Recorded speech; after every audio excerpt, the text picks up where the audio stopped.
Bienvenue dans ce premier tête-à-tête de beauté.fr. On dit que la coloration est le nouveau make-up, c'est pour ça qu'on a décidé de s'intéresser à une couleur iconique qui est le rouge. Et pour ce voyage coloriel, on a avec nous Gianni Coppa, expert coiffeur.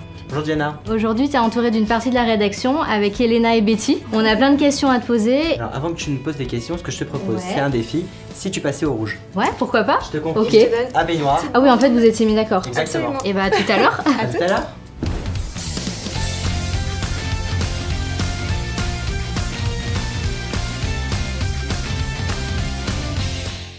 Bon alors Gianni, on va commencer par la base. Le rouge, ça va à qui? Ça va à plein de personnes différentes. Après, on va adapter en fonction de la carnation, des traits du visage, la couleur. Tu vas avoir plusieurs rouges différents à adapter. D'accord, et si je suis brune, si je suis blonde, je peux passer aussi au rouge? On peut passer au rouge, après c'est vraiment la technique qui va permettre d'avoir un résultat plus qu'un autre et qui sera beaucoup plus adapté à ta carnation.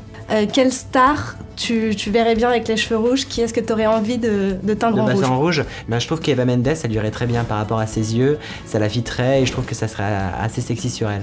Donc on a vu qu'il y avait pas mal de stars qui sont passées au rouge, comme Rihanna ou Lizzie Jagger.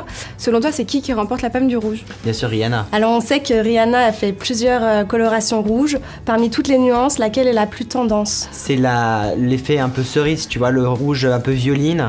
Je trouve que c'est assez tendance et c'est ce qu'on nous demande le plus en salon. C'est ce que tu vois aussi beaucoup sur les réseaux sociaux. Bon alors Gianni, avec des cheveux rouges, est-ce que je vais mollo avec le make-up ou est-ce que j'ose le rouge à lèvres rouge avec les cheveux rouges?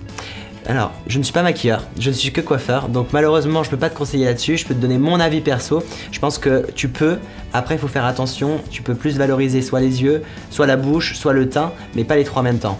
Ok, donc on préfère quand même les lèvres nudes avec le rouge. Je trouve que ça sera plus élégant. Cette fois-ci, on passe à une question un peu plus technique. Comment on entretient sa coloration rouge? Alors tu utilises une routine pour cheveux colorés, t'évites les sulfates parce que c'est ce qui va faire que le pigment va partir plus vite.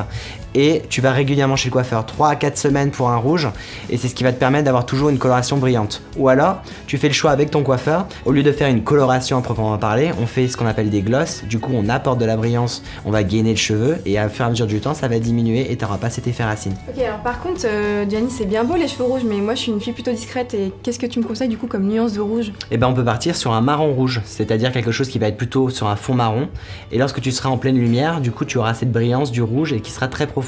Ben, on va peut-être aller voir Diana où elle en est avec sa coloration rouge. Hein. T'as pas blagué, dis donc. Ah mais non, on pouvait lancer un défi, c'était rouge. T'en penses quoi, Gianni? Bah c'est pas mal. Tu crois que je suis rouge compatible? Bah, écoute, moi je trouve que c'est pas mal du tout. Hein. Ouais. En salon, ce que je te proposerais, c'est de valoriser le contour du visage, mais plutôt avec quelque chose qui soit plus soutenu, mais toujours avec les pointes un peu claires pour apporter du contraste, mais pas quelque chose d'uniforme. Ce qu'on peut faire, c'est apporter un camailleux, tu vois, dans les tons un peu cerises, avec des pointes assez claires, ça peut être assez sympa. Si vous tentez l'expérience, partagez ça sur notre compte Instagram avec le hashtag tête à tête.